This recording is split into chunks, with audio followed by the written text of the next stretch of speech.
Shalom bien-aimés dans le Seigneur, nous bénissons Dieu pour cette nouvelle opportunité nous accorder. Permettez-nous d'introduire par une courte prière pour la séance d'aujourd'hui. Éternel Dieu, nous te sommes infiniment reconnaissants pour cette nouvelle série et merci Seigneur pour la présence du Saint-Esprit au milieu de nous pour nous faire comprendre la parole de Dieu. Donne à mon téléspectateur, mon auditeur de comprendre la profondeur de ce message et que cette semence, sa racine produise des fruits dans son cœur et pour la gloire de ton nom, maintenant et à jamais. Au nom de Jésus, Amen. Nous sommes en train de poursuivre notre série quant à la prière et notre thématique, la prière est un mystère.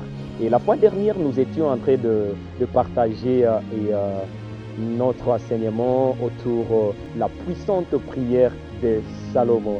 Alors aujourd'hui, nous poursuivons cette pensée. Alors la fois dernière, nous avions donné des éléments quant à la prière, que quand nous venons devant le Seigneur avec toute humilité, comme il est écrit, je rappelle ce verset de Romains chapitre 8, le verset 26, que nous ne savons pas ce qu'il nous convient de demander dans nos prières, mais j'aime la parole de Dieu, il est écrit, l'Esprit de Dieu nous aide dans nos infirmités, l'Esprit de Dieu nous aide dans nos faiblesses. Alors nous étions en train de dire que nous devons réaliser que nous avons besoin d'avoir cette attitude d'humilité, de reconnaître que Seigneur, nous ne savons pas prier, que Esprit de Dieu, nous avons besoin de toi. Conduis-nous dans ces moments de prière. Et des choses à retenir, des choses à comprendre quand nous arrivons et quand nous voulons dépendre du Saint-Esprit. Premièrement, c'est parce que nous n'avons pas de requête. Nous ne savons pas ce que nous devons formuler comme requête. C'est l'Esprit qui nous donne notre requête ou nos requêtes. Alléluia. La deuxième chose, c'est nous ne savons pas, nous pouvons avoir la requête, mais nous ne savons pas comment formuler la requête, parce que nous avons dit la prière, ça s'apprend. On est initié à la prière. Voilà pourquoi Jésus lui-même a enseigné ses apôtres, a enseigné ses disciples à prier. Et les disciples sont venus devant le Seigneur. Ils ont dit, Seigneur, apprends-nous à prier comme Jean l'a appris à ses disciples. Vous voyez, donc la prière est une pédagogie. Alléluia. Et le Saint-Esprit peut nous enseigner et doit nous enseigner à comment prier. Parce que lui seul connaît les profondeurs du cœur de Dieu. Et la Bible dit, quand il nous donne la révélation, c'est dans la profondeur du cœur de Dieu qu'il nous donne ce que nous devons demander à Dieu. Et donc nous pouvons prier selon le cœur de Dieu par l'Esprit, parce que l'Esprit de Dieu connaît les profondeurs du cœur de Dieu. Alléluia. Ça, c'est vraiment important. Alors aujourd'hui, je vais essayer de cheminer dans cette deuxième image que nous avions introduite à la séance dernière. Comment alors nous allons formuler notre requête devant le Seigneur? Après avoir réussi la requête du Saint-Esprit, alors comment nous allons formuler? Comment je vais prier? Quelle attitude je dois avoir? Nous poursuivons notre pensée dans 1 Roi chapitre 3, le verset 7 pour aujourd'hui. C'est la prière du roi Salomon. Et le verset 7, la parole de Dieu dit ce qui suit. Maintenant éternel, mon Dieu, tu as fait régner ton serviteur à la place de David, mon père. Et moi, j'attire votre attention sur cette partie. Et moi, je ne suis que jeune homme, je n'ai point d'expérience.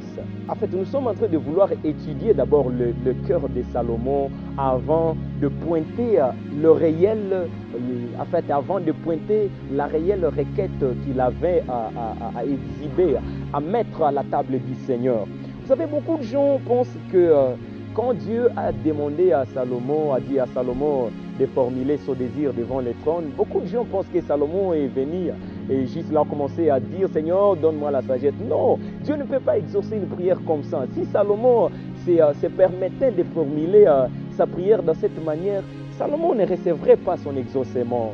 Mais regardez, en fait, cette prière de Salomon nous enseigne aussi comment nous devons nous approcher du trône de Dieu quand nous prions. Alors, voyez l'attitude du cœur de ce roi Salomon que j'aime beaucoup. Ah, j'aimerais te dire que tu es Salomon. Je prophétise vraiment cette dimension sur ta vie, que vraiment tu es Salomon. Et aujourd'hui, Dieu va t'apparaître et il est en train de t'apparaître par ce son, par ce message que tu es en train d'écouter, d'entendre aujourd'hui. Il te dit, demande ce que tu veux. Alors écoute le cœur de Salomon. Le verset 7e, j'aime ce que Salomon dit. Il dit, moi je ne suis que jeune homme, je n'ai point d'expérience. La première chose, quand nous arrivons devant le Seigneur, nous devons réaliser notre incapacité.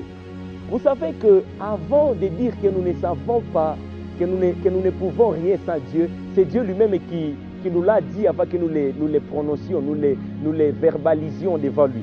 La Bible dit dans Jean chapitre 15, le verset 5, Jésus lui-même il dit, sans moi vous ne pouvez rien faire. Donc avant que nous n'arrivions devant lui pour dire, Seigneur, nous ne pouvons rien sans toi. C'est lui qui nous a précédés, celui qui l'a dit en amour, il dit, fils, vous ne pouvez rien sans moi. Vous ne pouvez même pas prier sans moi. Vous ne pouvez rien faire. Dans toutes les dimensions et dans tous les couloirs de votre vie, vous ne pouvez rien sans moi. Alors nous devons le réaliser parce que ça ne commence pas de nous, ça commence de Dieu. Dieu lui-même nous a dit, nous ne pouvons rien faire sans lui. Alors nous devons l'admettre, bien-aimés dans le Seigneur. Alors, le fait de l'admettre nous conduit dans un protocole parfait pour que nous puissions formuler notre prière avec toute efficacité devant le trône de Dieu. Alors Salomon, dans ses cœurs d'humilité, je vais vous conduire dans un verset que j'aime beaucoup avant de retourner dans ce verset de 1 Roi chapitre 3, le verset 7. Lisons d'abord le psaume de David. Waouh, j'aime ce David, le père de Salomon. Ouf. On a toujours dit tel père, tel fils, vraiment l'humilité qu'avait David. Je vois encore cette humilité dans son cœur, dans le cœur de son fils Salomon. J'aimerais dire ceci à tous les pères physiques et les pères spirituels, les pères dans la foi. Un cœur humble, tu engendreront des fils humbles. Si tu es orgueilleux, tu auras des fils orgueilleux. Mais je prie aussi que le fils hérite de l'humilité des pères. Si tu as eu un père qui est humble, sois aussi humble comme ton Père. Alléluia. Voilà pourquoi il est même écrit dans la parole de Dieu que nous devons être comme notre Père Céleste. L'apôtre Paul a dit, soyez miséricordieux comme votre Père Céleste est miséricordieux. Alléluia. Je prie que nous devons hériter des bonnes choses de nos pères. Mais comme nous l'avons aussi signifié dans la vidéo précédente, nous devons aussi justifier les erreurs ou les faiblesses de nos pères devant les seigneurs. Non seulement devant les seigneurs, mais aussi devant les hommes. Ça fait honte en fait quand toi tu es la première personne d'aller chanter les faiblesses de tes pères ou de ton père devant les hommes. En présence des hommes, tu es comme ce fils de Noé qui a été maudit. Et je suis en train de prier pour toi que tu arrêtes cela aujourd'hui, parce que sinon la malédiction est en train de frapper à ta porte. Vous savez bien aimé, on ne critique pas son père, même si son père marche dans certaines faiblesses comme a marché David, mais Salomon n'a pas réalisé cela, Salomon a justifié cela. Est-ce que tu comprends ce que l'Esprit est en train de dire à l'Église? Alors retournons à ce qui est écrit, la Bible dit, retournons à ce qui est écrit dans Psaume 34, le 18e vers. La Bible dit, l'Éternel est près de ceux qui ont un cœur brisé. L'Éternel est près de ceux qui ont un cœur brisé. C'est que ceci nous montre l'humilité de David. Et non seulement l'humilité de David, et dans notre contexte, l'humilité de Salomon. L'humilité de Salomon quand il formule sa prière devant le Seigneur. Retournons à notre verset. 1 Roi, chapitre 3, le verset 7. Salomon est en train de dire, il dit Seigneur, je ne suis qu'un jeune homme. Retenons que celui qui est en train de prononcer ces paroles, c'est un roi. Ce n'est pas un roi à devenir. Il est déjà un roi. Ce n'est pas un roi potentiel. Il est déjà un roi manifeste. Mais il ne reconnaît pas devant le Seigneur. En fait, il fait ce qui est écrit dans la parole de Dieu, que les 24 vieillards, ils se prosternent devant le trône, il enlève leur couronne, il jette les couronnes devant le trône. C'est ce que Salomon a fait devant Dieu à Gabaon. Salomon, il dit, je suis le roi, mais je ne suis pas le roi devant le Seigneur. Devant le Seigneur, je suis un jeune garçon. Ah, waouh! Réalise devant le Seigneur que tu n'es pas un homme d'affaires. Devant le Seigneur, tu es un homme garçon. Réalise devant le Seigneur que tu n'es pas professeur ordinaire. Devant le Seigneur, tu es un jeune garçon. Et arrive devant le Seigneur que tu n'es pas révérend. Devant le Seigneur que tu n'es pas l'homme de Dieu, que les hommes sont en train d'acclamer de partout dans le monde entier. Non, devant le Seigneur, tu es jeune garçon. Tu vois, quand le Seigneur voit une telle attitude de cœur, il dit, j'ai trouvé Salomon dans cette génération. Ah, Je prie que Dieu trouve des Salomon dans cette génération et que Dieu te trouve comme Salomon dans cette génération. Alléluia. Que Dieu nous donne cette attitude de cœur. Salomon, il dit, Seigneur, je n'ai point d'expérience. C'est vraiment important de réaliser que tout ce que nous avons comme compétence n'est rien devant le Seigneur. Vous dites, Seigneur, c'est vrai que j'ai marché, c'est vrai que j'ai un diplôme. Mais Seigneur, le travail que je suis en train d'entreprendre, je n'ai pas d'expérience. Je n'ai même pas de compétences. J'ai besoin de toi. C'est vrai, Seigneur, j'ai des relations. J'ai des relations partout dans le monde. J'ai voyagé, je suis un grand homme d'affaires. Mais Seigneur, je sais que cela n'est rien devant toi. Je sens de venir devant toi, Seigneur, pour dire, Seigneur, tout ce que j'ai construit comme royaume devant toi, Seigneur, c'est rien. Je viens devant toi pour dire, Seigneur, si tu ne bâtis pas la maison, ceux qui la bâtissent travaillent à vain. Si tu ne gardes pas la ville, ceux qui veillent et ceux qui la gardent veillent en vain. C'est vraiment impérieux de réaliser cela quand nous venons dans la prière devant le Seigneur. Voilà le cœur de Salomon. Voilà ce qui donne la puissance à Salomon. Alors je vais citer à Lisa le verset 8. Écoutez ce que la parole de Dieu dit. Ton serviteur est au milieu du peuple que tu as choisi, peuple immense, qui ne peut être ni compté ni nombré à cause de sa multitude. Le verset 9, j'attire ton attention, accorde donc à ton serviteur un cœur intelligent pour juger ton peuple. Je souligne cela, pour juger ton peuple. Salomon n'a pas dit pour juger mon peuple. Je crois que vous comprenez que c'était un peuple de Salomon, celui qui était le roi. Et quand le roi sont en train de se parler, je crois que vous connaissez ce langage que le roi parle de son peuple. Même quand le président de la République est en train de prononcer certains discours, vous voyez, il peut utiliser ce langage, il dit mon peuple. Et ce n'est pas mauvais en fait, c'est bien parce que c'est sa responsabilité. Mais quand son excellence, le chef de l'État, est devant le Seigneur, il ne peut pas prononcer ces paroles, il ne peut pas verbaliser ces mots devant le Seigneur. Non, ce n'est pas un langage devant Dieu. Devant Dieu, Salomon ne peut pas dire mon peuple. Non, devant Dieu, Salomon dit ton peuple. Quand tu arrives devant le Seigneur, tu ne peux pas dire Seigneur mon business. Tu dis Seigneur mon diplôme. Tu dis Seigneur ma famille. Non, non, tu n'as rien en toi. Tout ce que tu as appartient à Dieu. Alors quand tu viens formuler la prière devant le Seigneur, tu dois d'abord réaliser que tout ce que j'ai appartient au Seigneur. Je viens prier pour mes affaires, pour mes études, pour ma famille, pour ma femme, pour mes enfants, pour mon mari. Je veux prier pour mon ministère. Je ne sais pas ce que tu as comme requête aujourd'hui. Mais réalise que cette requête n'est pas ta requête, mais c'est la requête de Dieu. Ah. C'est que quand Salomon est en train de prier, il n'est pas en train de prier pour lui-même, il est en train de prier pour Dieu. Tu sais, Dieu ne va pas t'exaucer, Dieu va t'exaucer. Alors quand tu commences à intercéder pour Dieu, c'est alors que tu as bien intercédé. Parce que Dieu, parce que tout ce que Dieu fait faire sur la terre, il le fait pour lui et non pas pour toi. Alors quand Dieu va descendre pour t'exaucer, il n'est pas en train de t'exaucer, il est en train de s'exaucer. Et la Bible dit, le Seigneur a entendu les cris, la souffrance des Égyptiens. Et la Bible est en train de dire dans Exode chapitre 3 que l'Éternel est descendu. Mais on n'a pas vu l'Éternel. La Bible dit Dieu est esprit.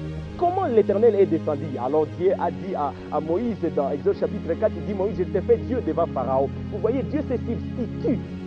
Dieu envoie Moïse comme sa personne. Il dit, et Aaron devient ton prophète. Pourquoi? Parce que Moïse a réalisé que non, ce n'est pas mon peuple, c'est ton peuple. Et même quand ce peuple a péché, quand Moïse était en train de plaider sa plaidoyerie au mont Sinaï, il n'a pas dit, Dieu a dit à Moïse, il dit ton peuple a péché. Quand vous lisez cela, c'est vraiment intéressant. Et Moïse n'a pas dit oui, c'est mon peuple. Il dit Dieu, ton peuple, aie pitié de ton peuple que tu as levé dans la captivité. Vous voyez, c'est vraiment important de reconnaître que ce que nous avons ne nous appartenons pas.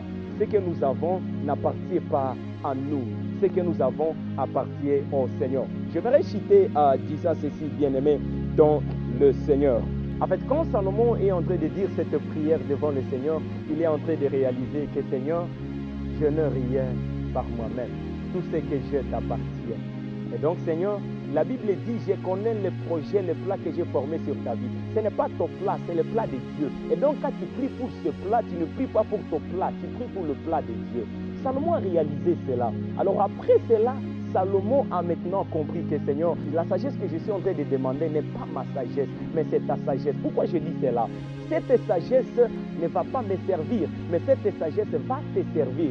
Ce n'est pas pour que je me tienne là comme le grand roi Salomon, non, mais pour juger ton peuple dans la justice, dans la droiture, ton peuple. C'est que cette sagesse sera à ton service. J'aimerais te poser cette question. Est-ce vraiment du fond de ton cœur ta requête sera au service de Dieu? Ta requête est-elle vraiment au service de Dieu? Ou ta requête sera-t-elle vraiment au service de Dieu? C'est vraiment une question pertinente à te poser, à me poser, à nous poser quand nous arrivons devant le trône pour verbaliser ou pour formuler une prière. Alléluia. Que Dieu te bénisse. Nous poursuivons cette série d'enseignements pour les prochains rendez-vous. Ne ratez pas la prochaine vidéo. Je suis le frère Fiston et de la part du Seigneur pour toi. Et je suis en train de dire ceci à une personne aujourd'hui. Il y a des prières qui n'attendent pas être achevées pour qu'elles soient exaucées. Non, je garde cela pour la prochaine séance. Il y a des prières qui sont exaucées pendant. Nous allons décortiquer cette pensée pour la prochaine vidéo. Ne ratez pas. Je voulais exciter ton esprit pour ne pas pouvoir rater la prochaine vidéo. Que Dieu te bénisse. N'oubliez pas de partager les liens et surtout de t'abonner si c'est pour toi la première occasion de fréquenter notre chaîne Sagesse FK TV. Que Dieu soit avec toi. Shalom.